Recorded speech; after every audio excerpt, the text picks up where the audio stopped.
Ele veio para libertar a nossa alma. Então o que eu não consigo ter em Deus, que eu não consigo absorver na palavra de Deus, no ambiente que é pregado, eu preciso ir atrás do psicólogo, para que me ensine a cumprir aquilo que eu já deveria ter aprendido muito tempo com a palavra de Deus. Então, antes de ir para o psicólogo, procure sua liderança, seu pastor, sua pastora, ou um líder, que possa ler a palavra com você, te orientar, e de repente você nem vai precisar ir para o psicólogo. E talvez tenha até psicólogo aqui conosco. Pastor, você está quebrando meu salário. Não, tem muita gente lá fora para você atender, não vai faltar não, porque o mundo jaz no maligno e as pessoas lá fora estão depressivas mesmo. Você está na cidade onde a depressão impera, mas dentro da igreja, você psicólogo deveria dizer, quando um crente chegasse: olha, você está vindo a mim, mas você não deveria, porque você tem Jesus. Amém? Obrigado pela tua alegria e convicção.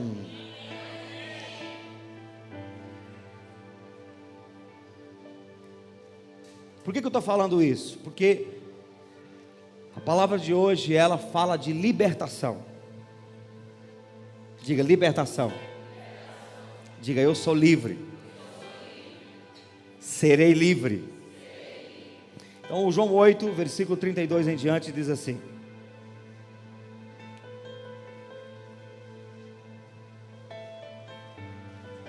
você está em João 8, porque a minha Bíblia sumiu aqui, João 8.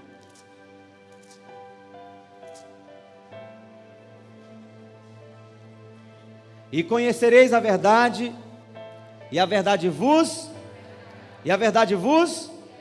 libertará. Responderam-lhe: somos descendência de Abraão e nunca servimos a ninguém. Como dizes tu, sereis livres? Respondeu-lhes Jesus: em verdade vos digo que todo aquele que comete pecado, ou seja, vive na prática do pecado, é escravo do pecado. Ora, o servo não fica, ou o escravo não fica para sempre em casa, o filho fica para sempre.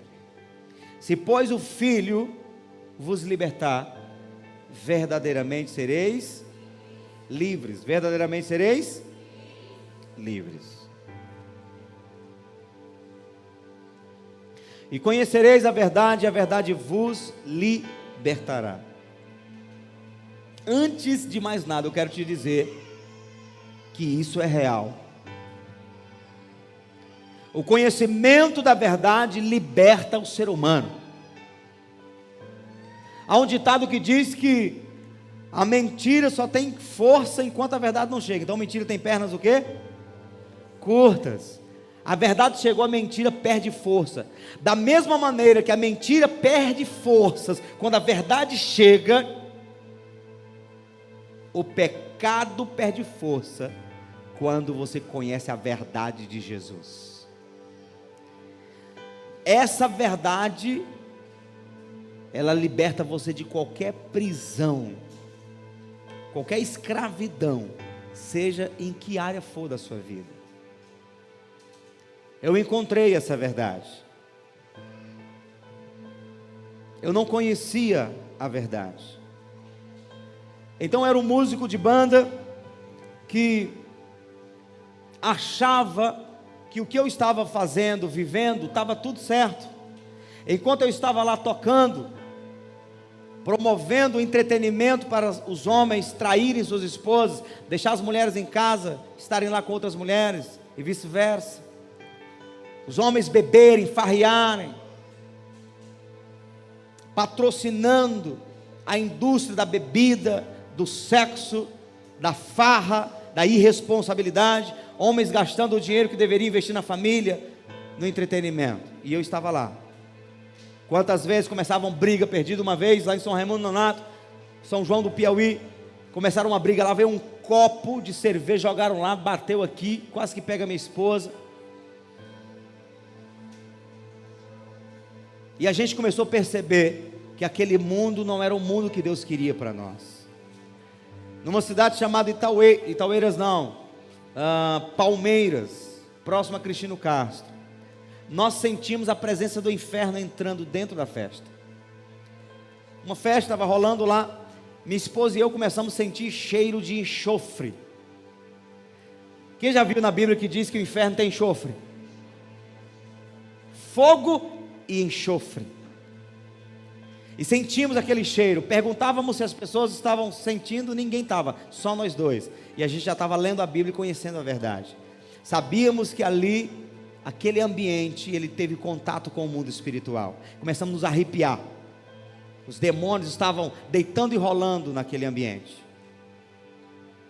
Mas à medida que nós fomos conhecendo a Bíblia Sagrada, a verdade veio ao nosso coração, ao nosso entendimento, e nós fomos libertos. No dia que o Espírito Santo entrou no quarto, que nós tivemos convicção do nosso pecado, a primeira coisa que eu fiz foi convidar minha esposa para a gente ser crente.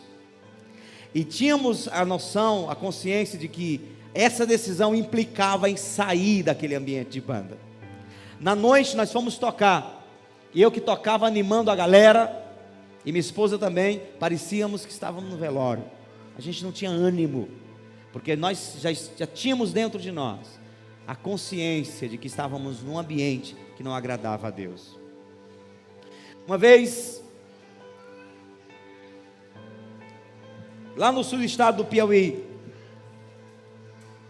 a gente estava tocando numa cidade, à noite nós fomos para uma missa. E quando terminou a missa, o padre disse assim, agora vocês podem ir para a festa, porque Deus também está lá. E o pouco de conhecimento que eu tinha da Bíblia Sagrada no meu coração, eu dei uma resposta para mim mesmo. Tá, não. Eu ia tocar na festa. Quando o padre disse assim, vamos lá, porque Deus também está lá, vamos brincar, Deus também está lá. No meu coração eu disse, tá, não. Eu sabia que Deus não estava lá. Deus está porque Ele está em todos os lugares. Deus é onipresente, mas Ele não está com a sua aprovação. Quem morrer naquele ambiente vai direto para o inferno, porque não é ambiente. Você já viu numa festa como essa? Gente, agora todo mundo para, vamos fazer uma oração, vamos arrepender dos nossos pecados, vamos aqui agora deixar de beber, deixar de fumar, deixar de trair. Já viu em algum momento acontecer isso? Você leva a garrafada na cabeça, porque os caras que estão lá bebendo, estão se prostituindo, dançando, eles vão te forçar a continuar patrocinando a farra deles. Então esse conhecimento com a verdade fez a gente entender que o nosso caminho era um caminho de morte. Até conhecermos a verdade, tudo era normal, não tinha nada de mais. Só que a Bíblia diz assim, há caminhos que para o homem parece direito, mas o final é morte. Quando a Bíblia fala de morte, não está falando somente da morte física. Morte na Bíblia quer dizer separado de Deus, longe de Deus. Isso é a verdadeira morte.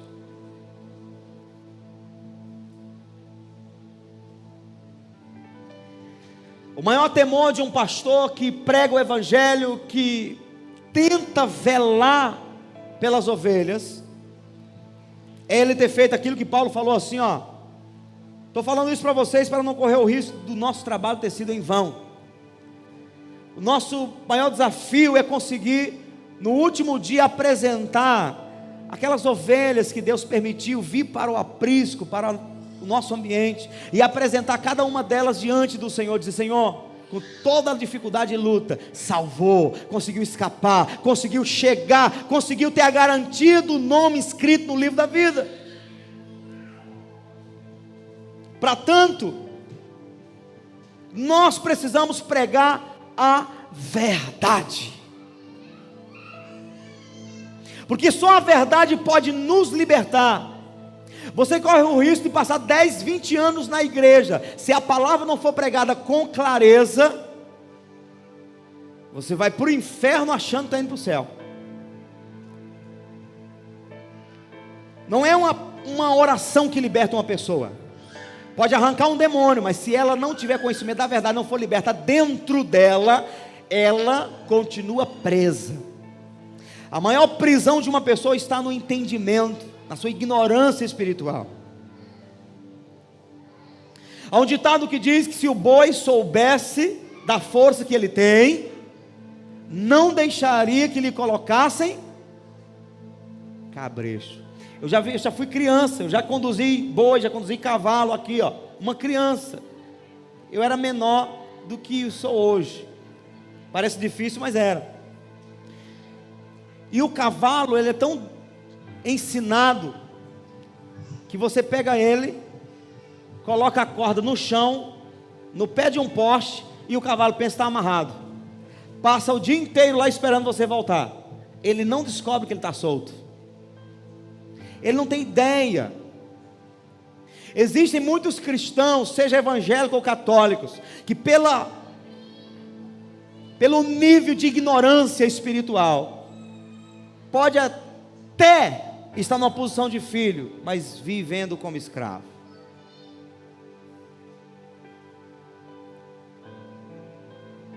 O maior sinal de um cristão, de que ele ainda é escravo, é que quando ele é desafiado a dar um passo mais profundo para Jesus, ele recua. Eu sou cristão, eu creio em Jesus, eu amo a Deus. Aí você desafia, então faça uma entrega total, abandone qualquer outro tipo de fonte de paz, siga só Jesus. Ela recua. Sinal de que ela não nasceu de novo ainda, ela não está entendendo, ela ainda é escrava do pecado. Quando Jesus libera essa palavra, Ele está falando num contexto de uma religiosidade sem tamanho. Ele está falando para os judeus que eram doutores da lei. E quando Jesus falou, e conhecereis a verdade vos libertará, imediatamente eles se sentiram confrontados. Quem é você para falar que somos escravos? Porque essa palavra servo do pecado, no grego original ela é escravo. Servo na Bíblia, principalmente quando fala de ser servo de Cristo, está falando de ser escravo de Cristo, de você ter um dono, de você não ser dono do seu próprio nariz. A Bíblia chega ao ponto de dizer que o nosso corpo não é nosso, é templo do Espírito Santo. Se você destrói aquilo que Deus santificou para habitar com o Espírito Santo, Ele te destruirá, porque o templo do Espírito Santo, que é você, que somos nós, deve ser santo. Não pertence a nós mesmos. Não sabeis que vós sois templo do Espírito Santo e que não sois de vós mesmos? O escravo daquela época, ele não mandava em si mesmo, ele fazia aquilo que o seu senhor queria. E nós estamos vivendo numa época, numa geração, é a geração do século 21, é a geração do nariz empinado, é a geração em que as pessoas estão dizendo assim, eu vou na igreja, até avalio o que o pastor está falando, mas na hora de vir meter o bedelho na minha vida, na hora de vir estar dando sermão pessoal para mim, tu lá e eu cá, eu sou dono da minha vida. E elas têm dificuldades de serem pastoreadas pelo Espírito Santo, porque elas querem viver como acreditam ser coerente, e não por aquilo que a palavra diz. Eu também entendo que tem muita gente machucada pelo abuso de pastores, abuso de líderes espirituais, que manipulam as pessoas a seu bel prazer. Eu sei disso.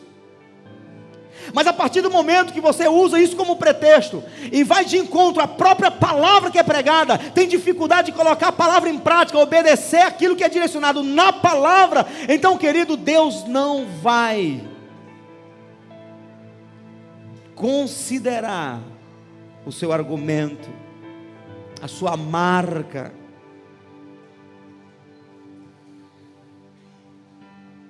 A sua dificuldade com alguém que você teve. Não vai. Deus não abre mão da sua própria palavra. Eu posso ouvir amém? Nós precisamos abrir o nosso coração de tal maneira a podermos dizer, Senhor, aqui eu sou servo teu, e eu quero viver conforme a tua palavra me ensina, e não conforme aquilo que a minha natureza está pedindo. Porque eu vou dizer uma coisa para você: se há 1000 anos atrás, há 2000 anos atrás, o homem já tinha dificuldade de matar sua natureza para servir a Deus, hoje está pior. Baseado em quê, pastor? Baseado no que o próprio Jesus falou: por se multiplicar a iniquidade, o amor de muitos se esfriará. A iniquidade está multiplicada, você sabia? Nós estamos vivendo a multiplicação da iniquidade. Tudo que é muito tem capacidade maior de influenciar. Uma coisa é você passar meia hora aqui com o WhatsApp, vai no Facebook, dá aquela mensagem, tá, e tudo, e abandona para lá e vai viver a tua vida. Outra coisa é você passar 4 horas, 5 horas aqui, isso vai te manipular de alguma maneira. Uma coisa é você assistir um filme, ir no cinema, ou assistir um filme aqui, assistir um jornal. Outra coisa é você, dia após dia, estar assistindo capítulo após capítulo da novela. Você será manipulado de uma maneira ou de outra. Você vai beber sem querer doutrina de demônios. Só existe uma coisa que se você fizer com excesso, eu não sei se eu poderia colocar isso, eu creio que não há excesso para isso, mas só existe uma coisa que se você fizer com excesso, nunca vai ser demais para a sua vida, pelo contrário, será bênção, é você conhecer Deus na palavra, orar, buscar o Senhor. Isso a Bíblia diz que nós devemos fazer dia e noite. Bem-aventurado o homem que não anda segundo o conselho dos ímpios, nem se detém no caminho dos pecadores, nem se assenta na roda dos escarnecedores. Antes do seu prazer está na lei do Senhor, e na sua lei medita de dia e de noite. Mas não, você pega 5 minutos de Bíblia, 15 segundos de uma oração, gato miado, e passa o resto da vida bebendo tudo que o mundo te dá. Você quer o quê? Sentir Deus na hora do culto? Você vai até se irritar com o grito do pregador, que aquilo confronta a tua realidade. Há tanta lavagem do mundo dentro de você, e você está tão acostumado com aquilo, que quando vem a água limpa, ela não tem sabor, ela fica sem gosto. A gente se acostuma com o que é ruim, você sabia? Vai para um lugar, você bebe uma água, passa 1 ano lá em São João do Piauí. Não é porque é ruim não, viu? São João do Piauí, água salgada, ferrugem. São Raimundo também é assim. Eu lembro da água de lá. Você se acostuma tanto que quando você vem bebe uma água mais pura, você, não, essa água não mata a minha sede, eu tenho que voltar a beber a minha água. Saloba. Eu cresci, porque eu cresci, e não diga que eu não cresci, bebendo água de cacimba. Que foi, Maraísa? Tu sabe o que é isso? Gostinho de raiz de árvore. Quando eu chegava lá para pegar água com um galão, tinha pelo menos uns 3, 4 cururus, sapos. Vai para lá, deixa minha água aqui. Levava para o pote. O sabor delicioso. Misericórdia nada, você não sabe o que é bom. O barreiro, o tanquinho das primeiras águas, a água vinha de cima do morro, entrava no tanque, sangrava, e a gente bebia aquela água da cor de Fanta, um gostinho de barro branco, delícia. A gente se acostuma com essas coisas. Aí eu ia na cidade, aí eu bebia aquela água sem gosto, tem que voltar para beber, eu estou com sede, não mata minha sede, essa água velha. Pois é. Assim acontece também quando a gente se acostuma com o que é ruim no reino de Deus. Você às vezes é alimentado com tanta frequência com aquilo que não presta, que quando vem o que presta, a Bíblia diz no capítulo 3 de João, que quando Jesus veio, os homens que amavam mais as trevas do que a luz, aborreciam a luz, não aceitavam, para que suas obras não fossem expostas. Eu vou te mostrar isso. Vai para João 3. Eles amavam tanto as trevas, que eles rejeitavam a luz, porque a luz incomodava. João 3, do versículo 16 em diante. Porque Deus amou o mundo de tal maneira que deu seu Filho unigênito, para que todo aquele que nele crê não pereça, mas tenha vida eterna. Porque Deus enviou o seu Filho ao mundo, não para que condenasse o mundo, mas para que o mundo fosse salvo por ele. Quem crê nele não é condenado, mas quem não crê já está condenado, porquanto não crê no nome do unigênito Filho de Deus. E a condenação é esta, que a luz veio ao mundo, e os homens amaram mais as trevas do que a luz. Meu Deus. Porque as suas obras eram o quê? Más.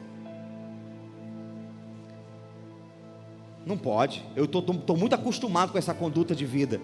Aí vem um homem dizendo que é filho de Deus, e vem expondo, dizendo que eu estou com defeito, dizendo que eu estou pecador, dizendo que eu estou errado. Eu não aceito isso. Amaram mais as trevas do que a luz. Marido, quando você está muito acostumado com o erro, e que a mulher quer dar aquela beliscadinha, aquele toquezinho de amor, só que não, que quando ela vem com um cabo de vassoura na mão, né? Quando ela tenta te ajudar e você se sente confrontado, porque está muito confortável na tua posição pecaminosa. Quando o teu pastor vem para você e diz: irmãos, essa postura não está certa, vamos melhorar isso aí. Uma vez eu cheguei para alguém que estava na diaconia, isso faz muito tempo, eu não vou dizer que foi nessa igreja nem na outra, para você não ficar desconfiado. Cheguei para um diácono e disse: irmão, você ainda fala palavrão. Você, como homem de Deus, um diácono que serve, você não pode mais estar falando essas palavras, de repente solta aquele palavrão. Você agora é exemplo, você é um diácono, você serve na casa de Deus. Vamos limpar a boca, vamos limpar o linguajar. Imediatamente ele incorporou, envermelhou as orelhas.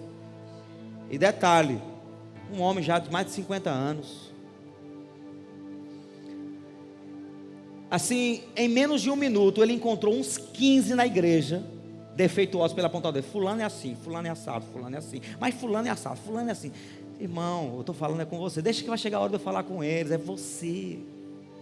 Então tem gente que está tão acostumado na postura errada, que quando você vai falar com ele, ele se sente confrontado, ele ama mais as trevas, ao invés de dizer: meu Deus, que amor, Deus está me amando usando o meu pastor para me corrigir. O meu pastor me ama porque ele não quer me deixar continuar no erro. A Bíblia diz que o pai corrige ao filho a quem ama. Mas tem gente que ama mais as trevas do que a luz. Aborreceram Jesus porque a postura de Jesus. Aí Jesus, chegou o dia da Páscoa, capítulo 6 de João. Os irmãos de Jesus falaram assim: vá para Jerusalém, não há ninguém que queira ser famoso que fique escondido. Vá lá aparecer, vai pregar, vai curar. Os irmãos com ciúmes de Jesus. E Jesus falou assim: olha, não chegou a minha hora ainda, vocês podem ir, vocês são livres para ir. Eu não posso, porque o mundo não me aceita. O mundo aceita vocês, Jesus falando com os irmãos dele. O mundo aceita vocês, mas a mim não, porque eu reprovo a obra do mundo. Então eu sou confrontado, eu não sou aceito. Quando você entra por aquela porta e abre o coração para receber o Evangelho e aceita a palavra de Deus, ela te liberta poderosamente. Mas quando você tranca o coração e fica: pastor, está pensando o quê? Tem gente que fala para outra pessoa, ou manda um texto para o pastor: pastor, quem foi que falou da minha vida para você? Ou chega para a pastora: pastora, fulano deve ter falado da minha vida para pastor. Falou toda a minha vida. Ao invés da pessoa abrir o coração, aí a resposta que a gente dá é: poxa, fulano, você é muito importante, viu? Tem gente que chega assim: o sermão foi todo para mim, ó. Pastor falou, foi mas é importante essa pessoa, né? A gente ora, a gente jejua, clama: Deus, o que é que eu vou falar e tal. Aí a gente pega, lembra daquela pessoa, a gente faz um sermão inteiro só para ela. Ela é muito importante. E eu estou falando de maneira irônica, porque se ela fosse mais inteligente, e se de repente corresse o risco de acontecer isso, ela poderia realmente se achar importante. Meu Deus, é amor demais. 100 pessoas na igreja, o pastor pregou só para mim. Eu tenho que mudar minha vida, porque eu não posso ter outra oportunidade de ser tão valorizado assim. Mas saia com raiva. Mas eu quero dizer uma coisa para você: e conhecereis a verdade, e a verdade vos libertará. E tem muita gente que foi liberta da idolatria, foi liberta da bebida, foi liberta da mentira, da corrupção, mas tem detalhes pequenos, que porque ela não considera ser pecado, ela cultiva como bichinhos de estimação. Essa verdade vai libertar você também, em nome de Jesus. Você não pode se compactuar com o mundo, pelo contrário, você deve denunciar o mundo. E não é colocando a trombeta para fora e falando mal do mundo, é com a tua postura.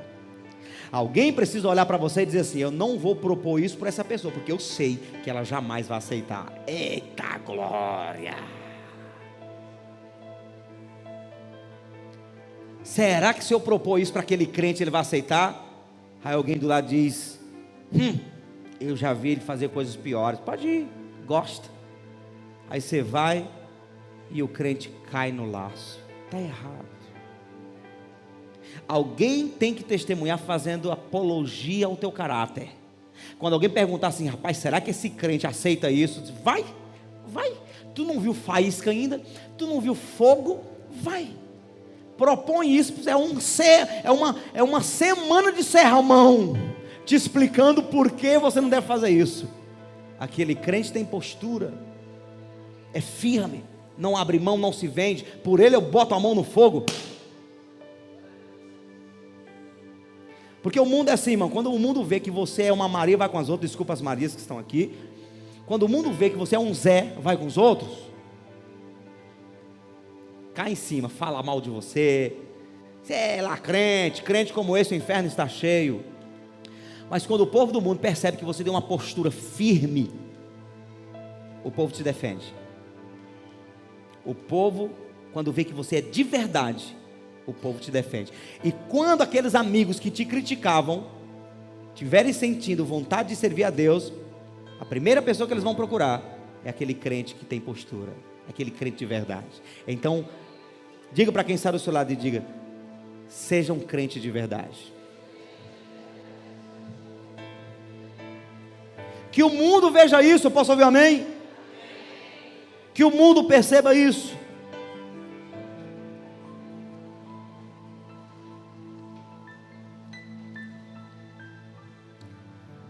A mesma palavra que confrontou meu coração e me fez entender que eu estava errada, é a mesma palavra que quando eu estou lendo hoje eu percebo os meus erros. A Bíblia é como um espelho. Quer saber como você está? Coloque ela na tua frente e você começa: meu Deus, como é que eu estou? Como é que eu estou? Deixa eu ver aqui o próximo. Aleluias.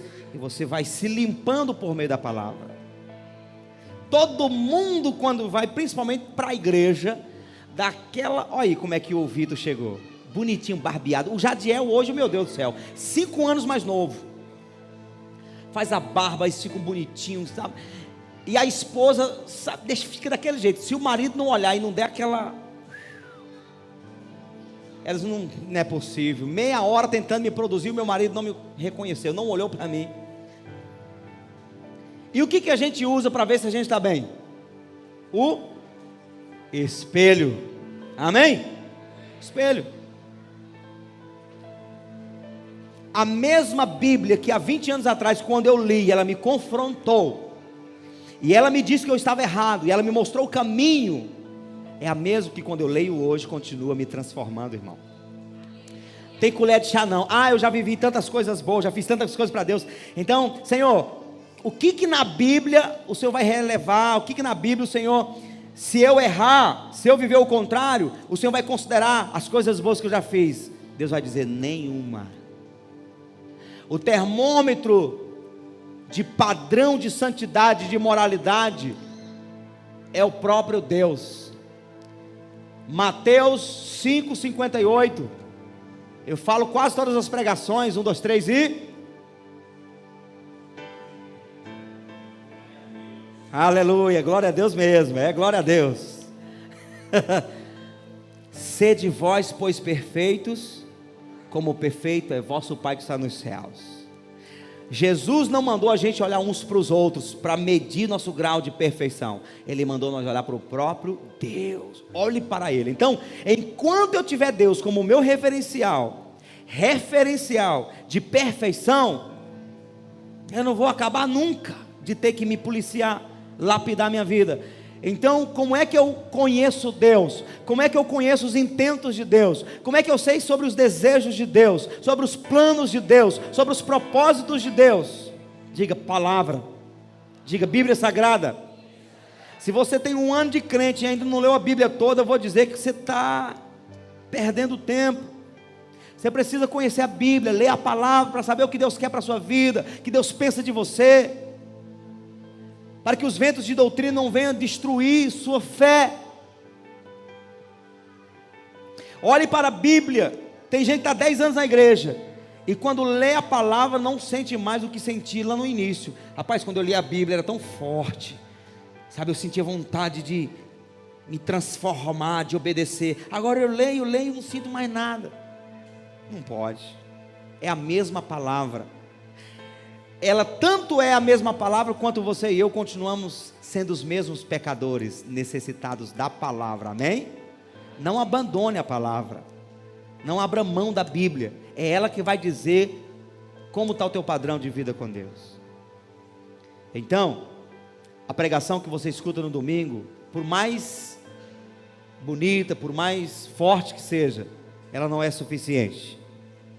Porque a Bíblia diz assim, ó: conheçamos e prossigamos. Conheçamos e prossigamos. Conheçamos e prossigamos em conhecer o Senhor.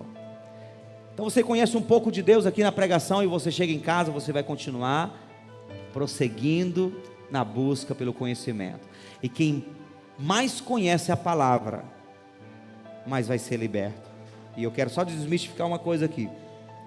Conhecer a palavra não é você decorar, não saber, sabe, pontos teológicos a respeito da palavra.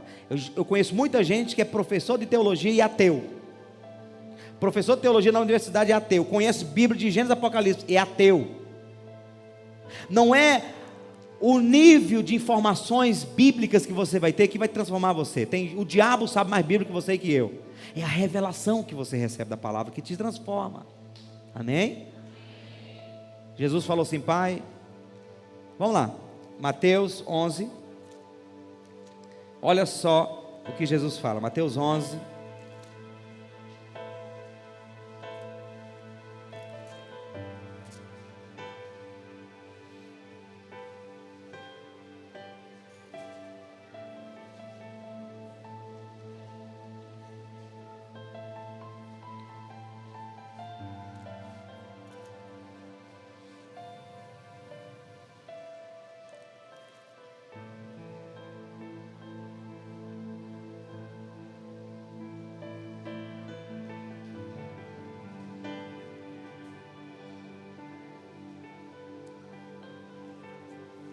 Mateus 11, 25.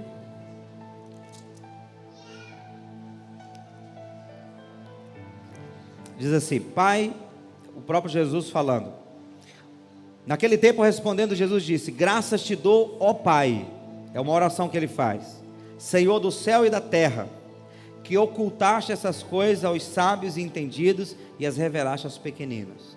Que é isso? Quem eram os sábios e entendidos da época? Os doutores da lei. Liam, decoravam a Torá, interpretavam a lei, aplicavam a lei, e além desses, ainda havia aqueles que interpretavam as interpretações da lei.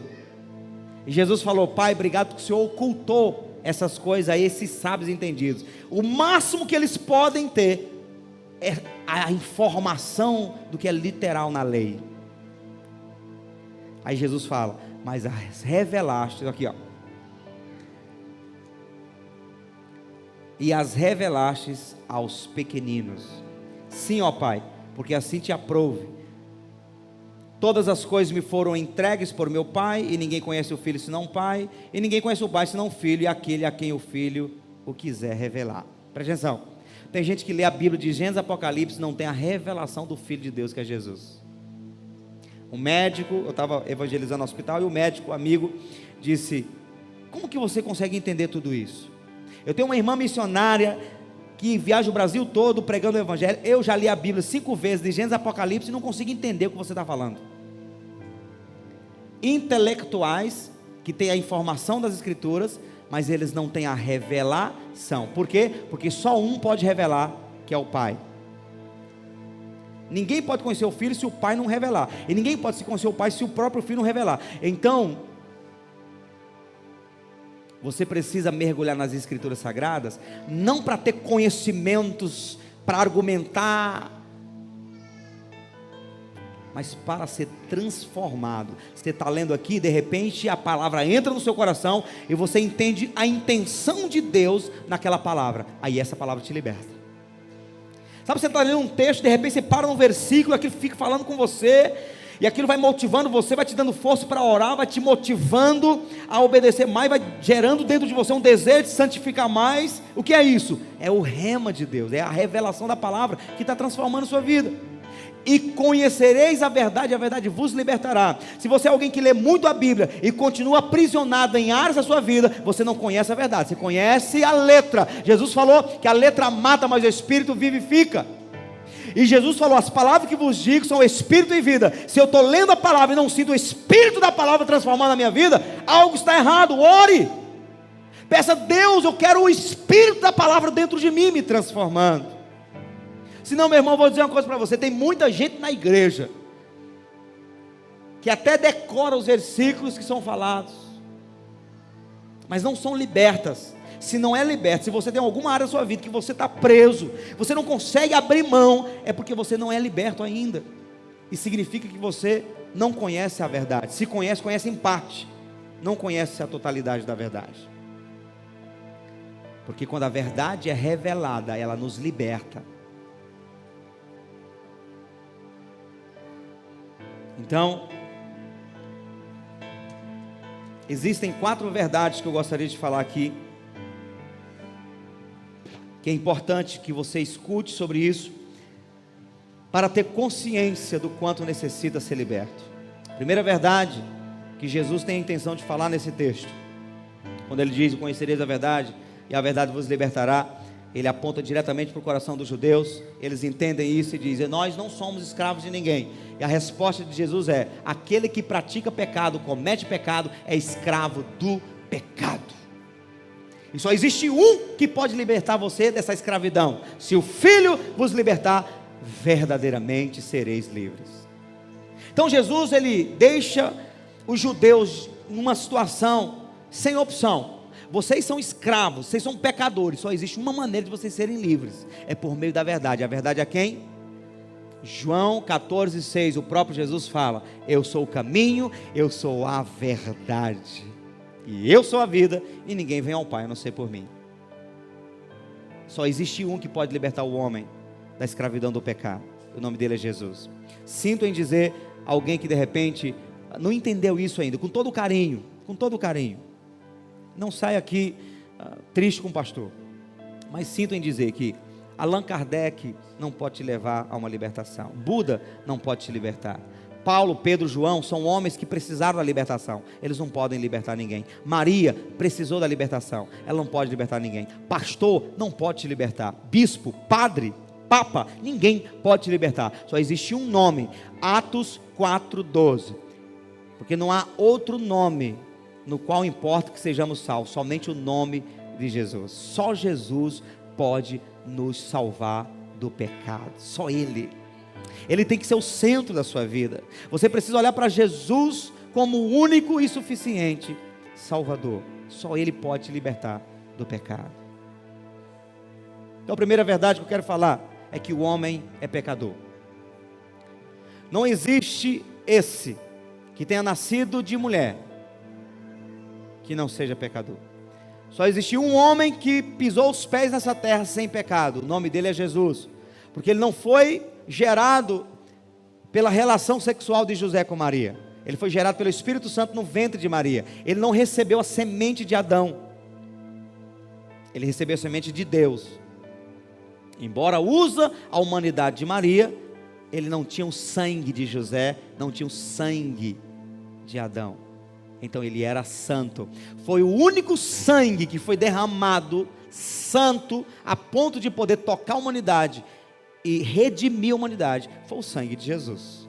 Amém? Tirando de Jesus, todo ser humano é pecador. Salmos 51:5, Davi vai dizer, em iniquidade fui formado, em pecado fui formado, em iniquidade fui formado, em pecado me concebeu minha mãe.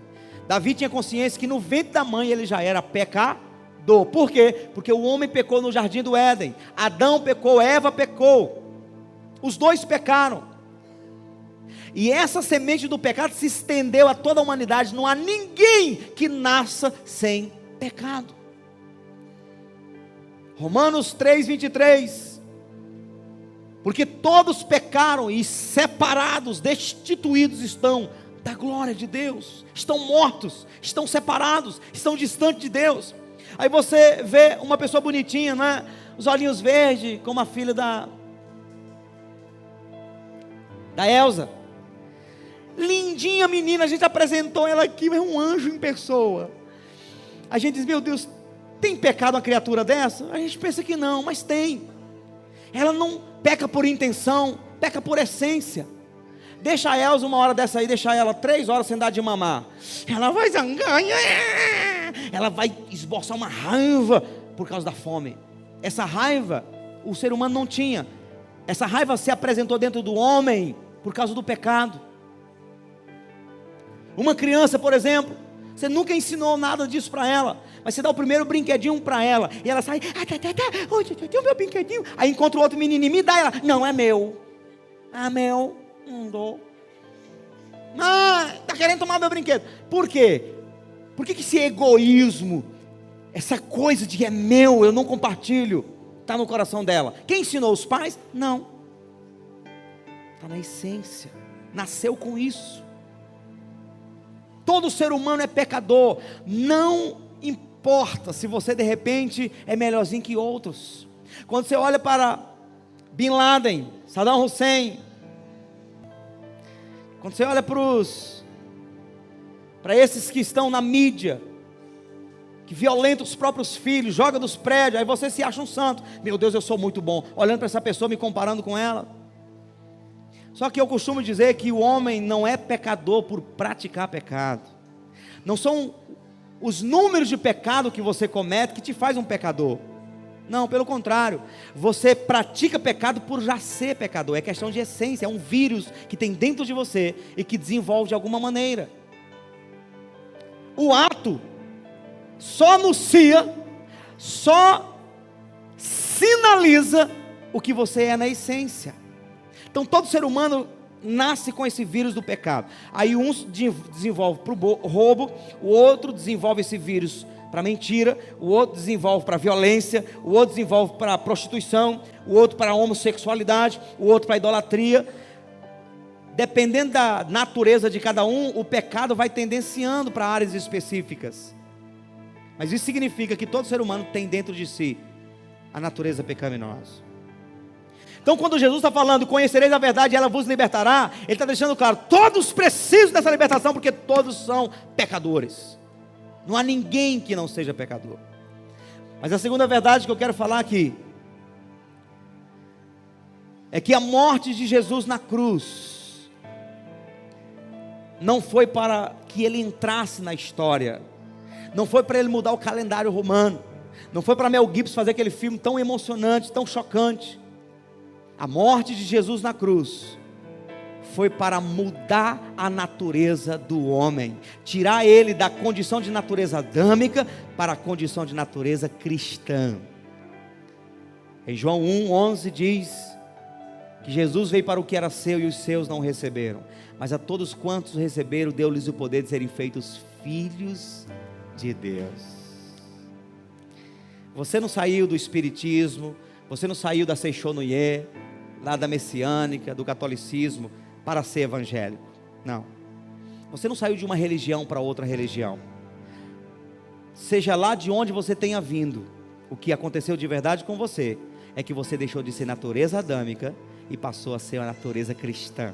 Você deixou de ser uma criatura para ser filho e filha de Deus. Essa é a verdade. Eu posso ouvir um amém? Não se comporte como um religioso adâmico, se comporte como filho e filha de Deus. Essa é a verdade. Você agora é filho, ainda que tua carne, pelo hábito da prática do pecado, te tendencie para alguma coisa, essa não é mais a tua essência. Antigamente, quando eu pecava, fazia igual a prostituta de Provérbios. A Bíblia diz em Provérbios que a prostituta faz o ato errado, limpa a boca e diz, purificada estou. Ela não tem consciência do seu erro. Antigamente eu fazia meus erros, Eu só tomava um banho e estava tudo certo, estava pronto para errar mais. Não tinha consciência pesada. Hoje não. Quando eu erro, quando eu peco, eu sinto cobrado pelo Espírito Santo. Eu sinto calafrio na alma. Eu me sinto impulsionado a correr e me arrepender. Por quê? Porque apesar de alguma falha, de algum pecado que eu cometa, isso não significa que eu sou isso.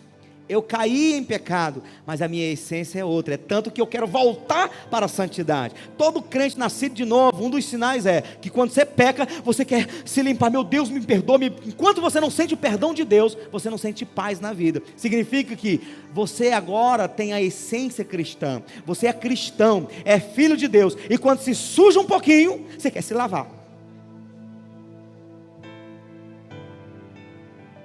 Eu sei que a gente se acostuma com as coisas. No interior, Paulo é quem mais viveu isso, né, Paulo? A gente passava o dia inteiro brincando na poeira. E na hora de tomar banho, os vizinhos chegavam às 6 da tarde, 7 da noite, não tinha dado tempo de tomar banho. Então chegava aquele monte de menina e a gente ia brincar de bandeirinha. Carrinho rolava no chão, jogava poeira para cima e tal e tudo. Quando terminava aquilo 10 da noite, a gente já estava branco de poeira. No interior tem um friozinho doido, que quando se joga água gelada, a gente ficava esquivando. Quando o pai dizia, vai, menino, vai tomar banho, já estava dormindo na rede, se limpando na rede. Interessante que a gente acordava limpinho. Olhava assim, cadê aquela rajada de grude que estava aqui? Ficou tudo na rede. Eu sei que às vezes a gente se acostuma com o que é ruim. Mas aqueles meninos criados na cidade grande, tudo que sujou a mão, a mãe, menino, vai limpar essa mão. E lá vai, aquele menino já cresce daquele jeito. Meus meninos é uma luta com eles. Com tudo que eles limpam, suja a mão, não quer fazer nada enquanto não lava a mão. É o costume. Os filhos de Deus são assim. Se sujou. Eu lembro, em algum momento, de um dos meus meninos, não sei o que foi que eles fizeram, que ficou assim, não sabiam o que fazer. Que foi, menino? A mão está suja. Usou o banheiro, foi. Aí a gente ia para esses caminhos do sul do estado, aí os meninos iam, eu quero urinar, ela parava o carro, vai lá, urina. Aí os meninos viam o menino com a mão para frente. A gente pegava a garrafinha de água e derramava na mão para lavar, porque é o costume deles, não pode fazer nada, senão cai a mão.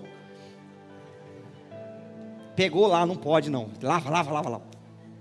Eu estava vendo esses dias e meditando, não sei se eu falo isso para os homens, eu falo só para os homens, não quero expor muito, mas como o contexto é assim, eu vou dizer uma coisa para você. O que mais acontece, eu entro nos banheiros do shopping, os caras mais bonitos, aqueles que vêm assim, sabe, com a barba bonitinha e tal, os mais bonitos, deixam a namorada lá na mesa, esperando por ele vai lá,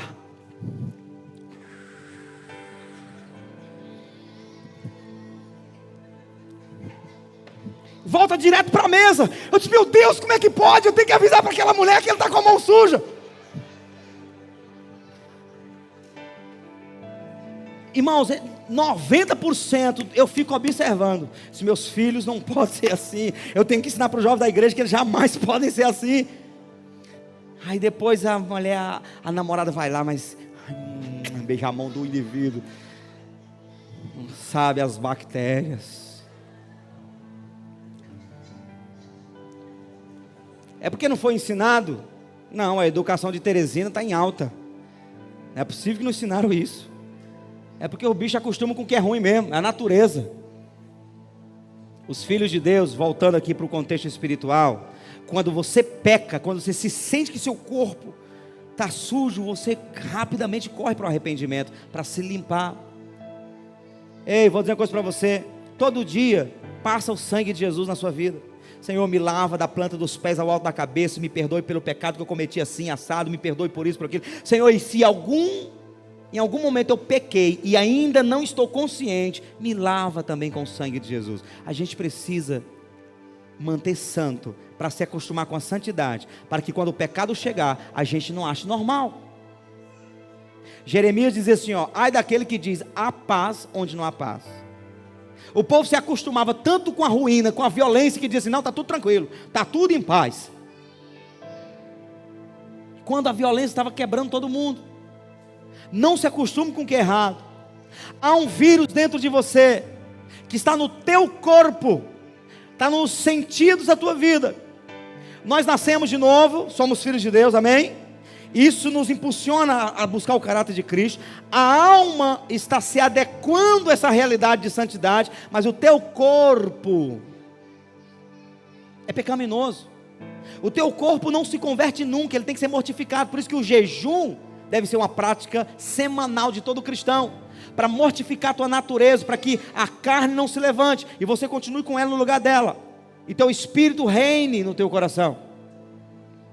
Só vai existir um momento em que o teu corpo vai ser salvo, é quando ele for transformado num corpo glorioso. Até lá, mortificação.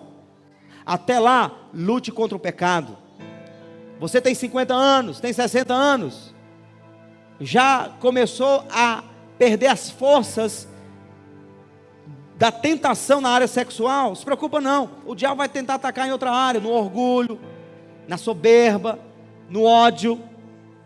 Conheço gente que tem 80 anos, que quando você sugere que ela perdoe o marido, que passou a vida inteira traindo, deixando ela criando os filhos sozinho, e ele lá na batucada, como diz minha avó, quando você sugere que perdoe, ela trava. Ela não tem mais tentação na área sexual, não tem mais, nem passa pela cabeça dela trair o marido, mas na hora de perdoar ela não consegue. Significa que ela ainda é carne, que a carne não morreu, que a carne está em alta, e ela precisava mortificar essa carne. Todo ser humano é pecador, independente da idade. Independente da idade. Limpe-se todos os dias, amém? Mas a verdade é que quando eu entrego a minha vida para Jesus, eu fui transformado num filho de Deus. E isso gera dentro de mim um dispositivo que aponta para a santidade de Deus. E eu começo a sentir desejos de me santificar como Deus é santo. E é isso que salva a nossa vida. E é por isso que você não pode se acostumar, deixar de vir na igreja, deixar de ler a palavra, deixar de orar. Porque quando você deixa de buscar Deus, essa verdade dentro de você vai se apagando de tal maneira que você se comporta como pessoa do mundo. Pensa como o povo do mundo, se comporta como o povo do mundo e ainda se acha com razão. Por quê? Porque você viveu tanto na carne que o espírito que deveria te apontar para Deus, ele foi abafado. O apóstolo Paulo fala sobre cristãos que foram cauterizados na mente. A mente foi tão cauterizada que a verdade bate e empina, a verdade vem e não entra. Você não pode deixar isso acontecer, porque você é filho de Deus. Treine seu espírito para ouvir Deus como filho de Deus todos os dias, orando, jejuando, buscando a palavra, praticando o seu lugar secreto. Amém? Você é um cristão que passa a semana inteira e só vem realmente buscar Deus num momento específico quando chega na igreja? Ou você é aquele cristão que já conseguiu atravessar a barreira da porta, que já estabeleceu todos os dias, tirar nem que seja 10 minutos, 15, 20 minutos, para ficar trancado, só você e Jesus no seu quarto, e você jogar para fora, jogar para Ele todos os seus anseios, falar com Ele de todas as suas lutas e dificuldades? Você é um cristão que pratica o lugar secreto? Ou você não consegue fazer isso? Ou todas as vezes que você pensa em fazer isso, o WhatsApp não deixa, o Facebook não deixa, sabe, o compromisso não deixa, e todas as coisas continuam sendo mais importantes do que Deus, do que um tempo para o teu amado. Igreja, se nós queremos nos parecer com Deus, precisamos olhar para Deus. E por mais que você tente, no seu dia a dia, no ativismo, olhar para Deus, alguma coisa vai te distrair. Tem que ter aquele momento específico onde você para tudo, se desconcentra de tudo e fica olhando só para Ele, em oração, adoração. E aí você vai começar a conhecer Deus como Ele é de fato, de verdade. Isso vai mudar a tua vida. Isso vai transformar o teu coração. Amém? Porque nós somos filhos. Os filhos gostam de estar com os pais. Eu fiz uma viagemzinha, fui ali em Recife e tal, saí daqui na quinta de noite, cheguei na terça. Aí a esposa, os filhos, todo mundo fala, como você faz falta. Mas também se não dissesse, aí é para matar, não é? Aí que não diz, viu? Os filhos gostam de estar com os pais. É natural, quando o filho não gosta de estar com o pai, alguma coisa está errada. Mas a Bíblia diz que até nisso o avivamento vem para transformar. Porque a Bíblia diz que nos últimos dias Deus converteria o coração dos pais aos filhos e o coração dos filhos aos pais. Se você está aqui nessa igreja e você não tem um bom relacionamento com seus pais, você não tem prazer em abraçar, em conversar, Deus vai transformar isso aí também, vai te libertar. Porque deve haver uma conversão do pai ao filho, filho ao pai.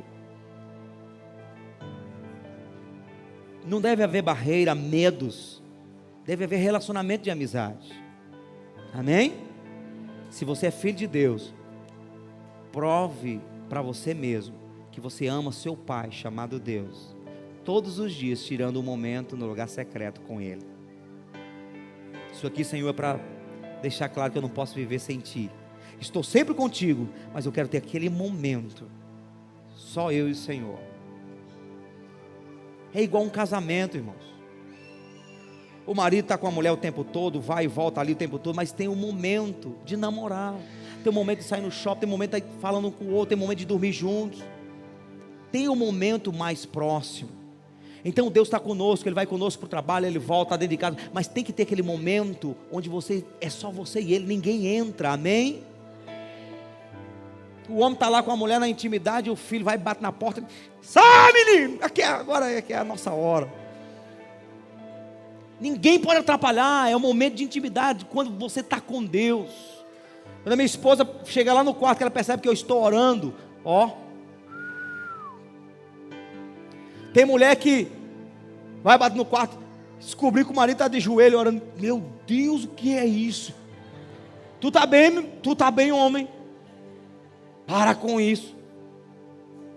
Se o marido está orando, se a mulher está, deixa lá, não atrapalhe, porque é um momento de comunhão com Deus. Aquilo vai transformar a vida dele, a vida dela, vai deixar ela mais forte com Deus, mais forte com o Senhor. Igreja, nós somos filhos, não vamos viver como religiosos não, vamos viver como filhos, que ama estar com o Pai, e isso vai melhorar o teu desejo de estar na igreja também. Meu Deus, eu sei que o Senhor vai tocar as pessoas, eu quero ser tocado também, eu quero ter um momento mais profundo com o Senhor, e vai te dar prazer em vir para a igreja. Se você é alguém que quando vem para a igreja, eu vou, eu vou, porque se eu não for,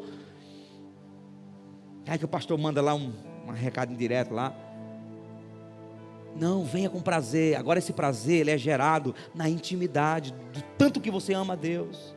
Quem é filho de Deus aí diz amém. Aleluia. Aumentar a nossa paixão pelo Senhor.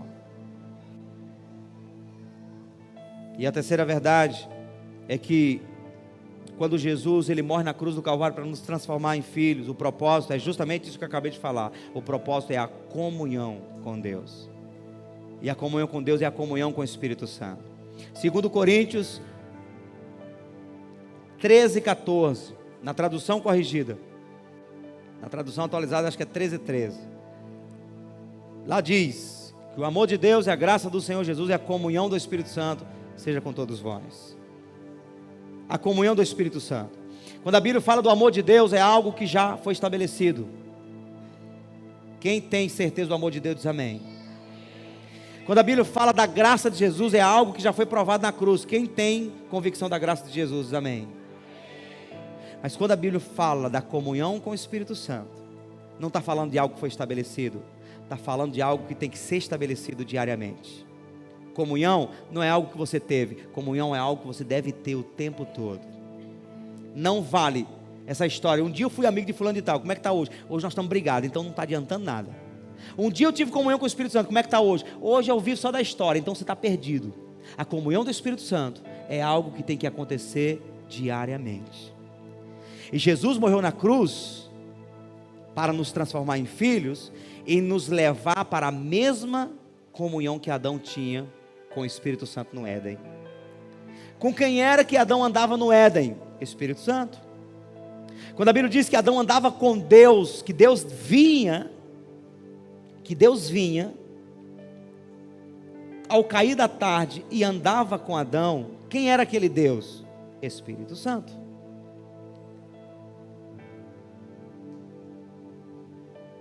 No segundo versículo de Gênesis, o primeiro diz que no princípio criou Deus os céus e a terra, E aí o segundo versículo diz: e a terra era sem forma e vazia, e o Espírito de Deus pairava na face das águas. Deus estava no céu, mas desde o início o Espírito Santo já estava na terra. Então o Espírito Santo vinha de tardezinha, conversava com Adão, e era aquela coisa maravilhosa. Na hora em que Adão pecou, o Espírito Santo foi tirado, e o jardim também foi tirado da vida dele. E aí o Espírito Santo vinha, uma vez ou outra na história, derramava uma porção dele sobre um homem e o capacitava para fazer coisas tremendas. Mas só uma porção. É tanto, que quando Moisés estava cansado, Deus falou assim: ó, eu vou tirar Moisés do meu espírito que está em você e vou dar para 70 homens, vou dividir. Então era porções do Espírito. Mas quando Jesus morre e ressuscita, a Bíblia diz que no dia de Pentecostes o Espírito Santo desceu.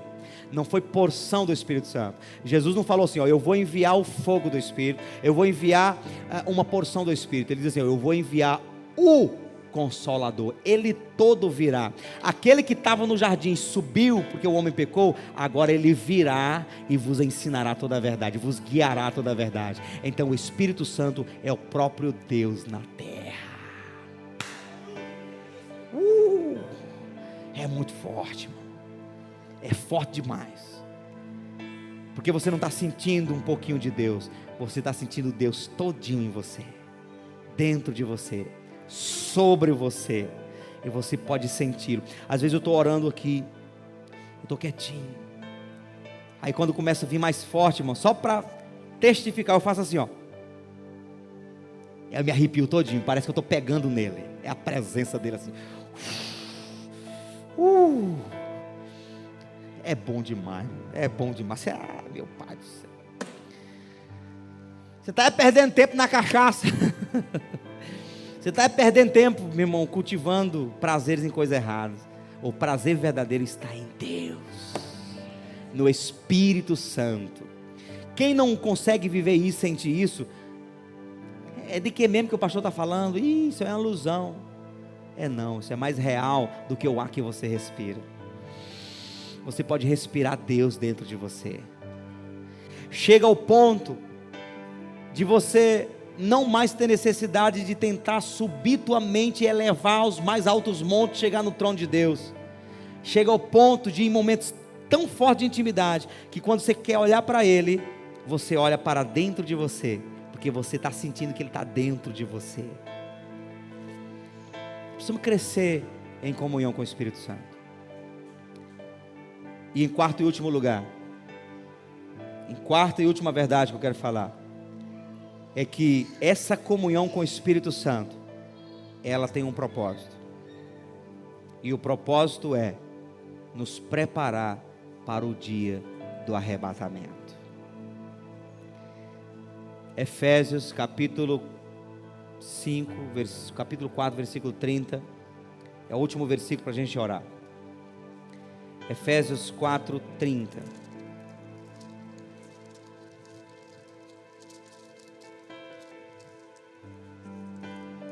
E não entristeçais o Espírito Santo de Deus, no qual estáis selados.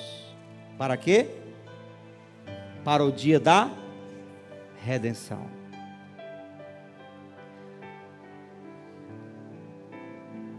Algumas pessoas têm dificuldade de ouvir o que eu vou falar agora, porque elas acreditam muito na religiosidade. Mas eu vou falar aqui com categoria. Eu vou falar baseado na palavra de Deus. Quem não tiver comunhão com o Espírito Santo, não sobe no arrebatamento. Quem não estiver sendo pastoreado pelo Espírito Santo, volto a falar o que eu falei no início, o dono do próprio nariz, que não se deixa ser pastoreado pelo Espírito Santo, não é cheio do Espírito Santo, não sobe no arrebatamento.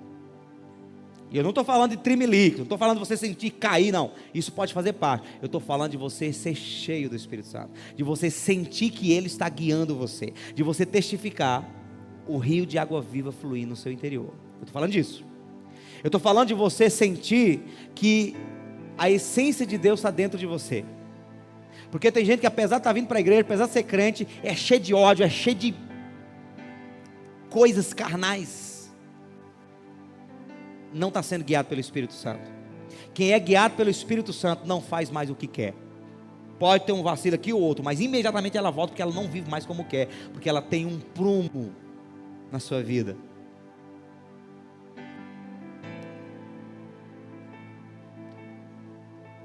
A Bíblia diz que o Espírito Santo nos selou para o dia da redenção. O dia da redenção é o dia em que Deus vai levantar a igreja para o arrebatamento.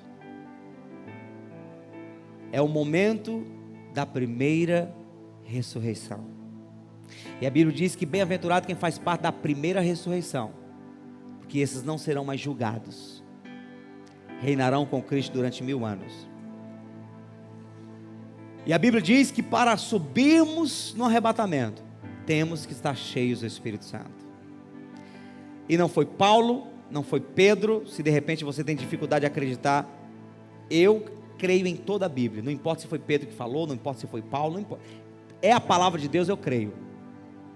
Mas se você tem dificuldade, eu vou te lembrar que quem falou isso foi Jesus. Ele disse: o reino de Deus é semelhante a 10 virgens, 5 prudentes, 5 imprudentes. Onde estava a imprudência das 5 imprudentes? No fato de elas deixarem a lamparina se secarem. Azeite na Bíblia é Espírito Santo, é símbolo do Espírito Santo. As lamparinas das 5 imprudentes estavam vazias. Elas viveram uma vida acomodadas como queriam. Na última hora elas quiseram tomar emprestado das outras que estavam com as lamparinas cheias. Quem estava com a cheia disse: olha, não dá para dividir, porque eu estou zelando, estou esperando para o momento. Vai que eu reparto contigo, falta para mim também. Então vai e busque. E a Bíblia diz que as 5 imprudentes deixaram para buscar na última hora. Esse deixar para buscar na última hora é praticamente isso aqui, ó, essa expressão assim: por que eu não busquei? É um tipo de reconhecimento. Ainda dá ainda? Será que ainda dá? O que fiz da minha vida? E elas saem correndo na tentativa de buscar. Na hora que elas saem correndo, Deus não vai considerar esse último anseio. O Senhor chega. E a Bíblia diz que quando a porta se abre, o noivo chega. Quem escuta a voz do noivo? As 5 virgens prudentes, porque estavam com as lamparinas cheias de azeite, elas escutam a voz do noivo, e elas sobem, e o noivo fecha a porta. Depois vem as imprudentes: Senhor, esse já é um momento que, eu creio que esse é um momento, que o arrebatamento já aconteceu, e vem aquele momento da desgraça no mundo, e elas vão questionar: por que eu não subi? Por que o Senhor não vai abrir a porta para mim? Não há mais chance para mim? E ele vai dizer o quê? Nunca vos conheci. Aí eu vou te matar a charada agora. Nunca vos conheci. Eu não vos conheço. Ele diz: eu não vos conheço. Porque conhecimento no grego, na linguagem do judeu, não é informação. Conhecimento é experiência. Então, eu não vos conheço significa o quê? Você não tinha comunhão comigo, Espírito Santo. Você não tinha comunhão comigo, você não era pastoreado por mim, você não me considerava, você me ignorava.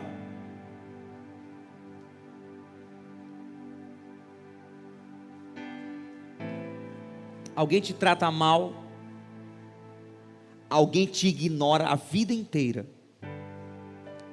Aí naquele momento, que a pessoa, né, está no momento da música Sabor de Mel, aí você chega lá: fulano, eu te conheço? Eu não te conheço. É exatamente isso. Apesar de eu não concordar com a letra da música Sabor de Mel, eu quero te dizer que os que ignoram o Espírito Santo hoje, quando chegar aquele momento que ele fechar a porta, que você diz: Senhor, ele vai dizer assim: eu te conheço? Eu não te conheço. Nós somos pecadores. Jesus morreu para nos transformar em filhos de Deus, para vivermos a comunhão com o Espírito Santo, porque se não tivermos isso, não subimos no arrebatamento. E se você é um crente que não deseja subir no arrebatamento, há uma grande probabilidade de que você não é nascido de novo. Porque a Bíblia diz em Apocalipse que a noiva, que é a igreja, e o Espírito dizem: ora vem, Senhor Jesus. Desejam o arrebatamento. Vamos colocar de pé.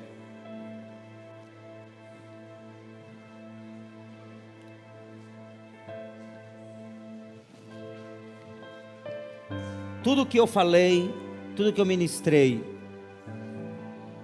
só poderá fazer efeito no seu coração se o Espírito Santo operar isso. Se ele não operar, nada fará. Nenhuma transformação se dará dentro de você se o próprio Espírito Santo não fizer essa transformação acontecer. Por que está falando isso, pastor? Para tirar minha responsabilidade? Não. Para te dar consciência do quanto você e eu necessitamos do Espírito Santo. Jesus falou que Ele é quem convence do pecado, justiça e juízo. Eu posso pregar 300 sermões, se o Espírito Santo não decidir te ministrar, você não vai ser tocado pela palavra.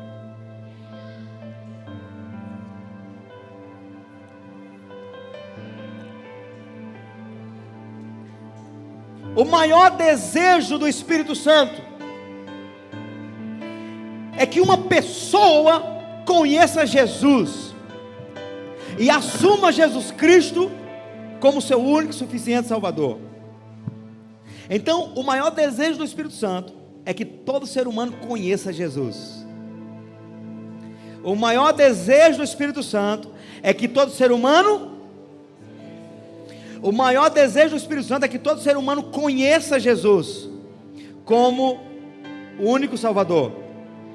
O maior desejo do Espírito Santo é que todo mundo conheça Jesus como o seu único Salvador.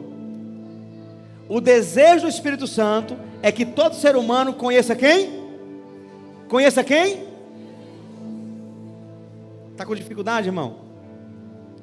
O maior desejo e anseio do Espírito Santo é que todo ser humano conheça quem? Jesus. E o maior desejo de Jesus é que todo ser humano conheça o Espírito Santo. O maior desejo de Jesus é que todo ser humano conheça quem? Porque o Espírito Santo sabe que sem Jesus você não consegue tê-lo, conhecê-lo. E Jesus sabe que sem o Espírito Santo você não permanece nele, em Jesus.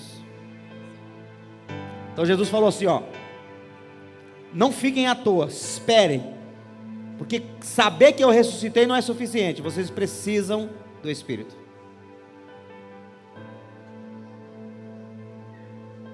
Eu queria que você fechasse seus olhos neste momento, porque eu quero fazer 2 orações rapidamente aqui. Tenho 10 minutos para orar aqui com você. Como o maior desejo do Espírito Santo é que todo ser humano conheça Jesus, e eu quero crer que o Espírito Santo está tocando alguns corações aqui. Então feche os olhos, toda a igreja.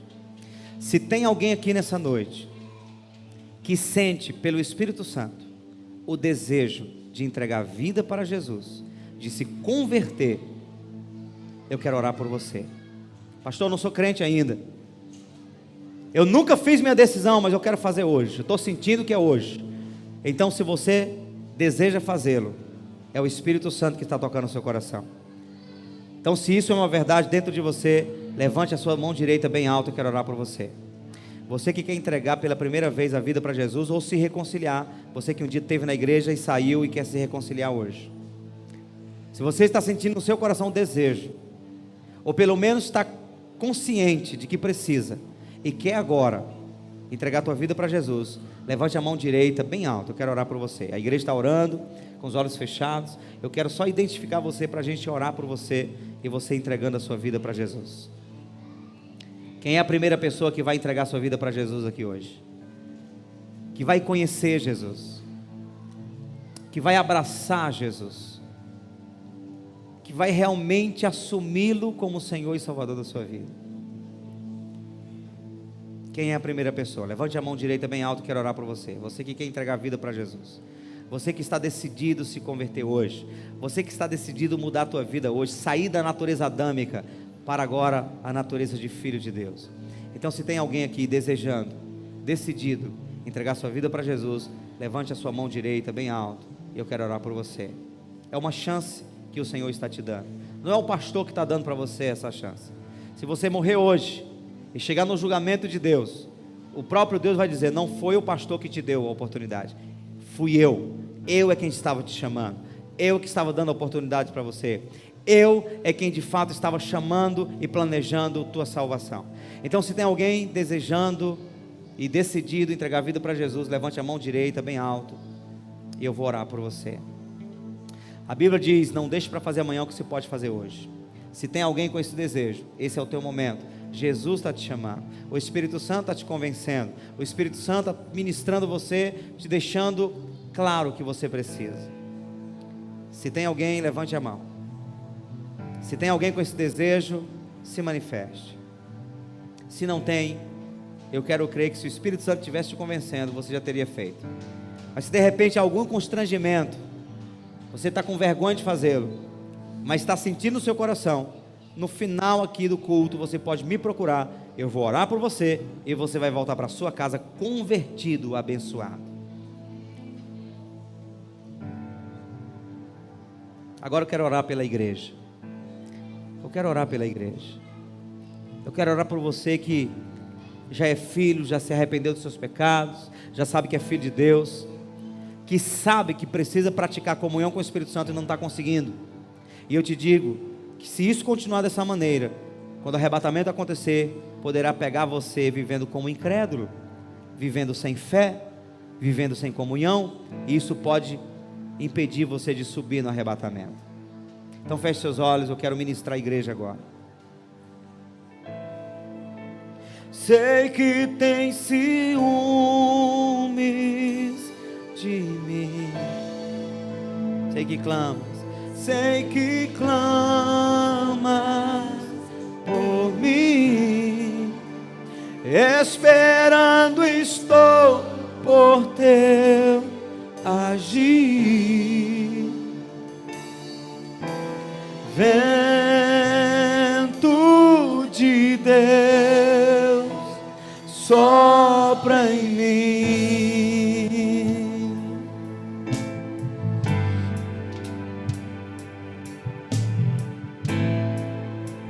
Sei que tem ciúmes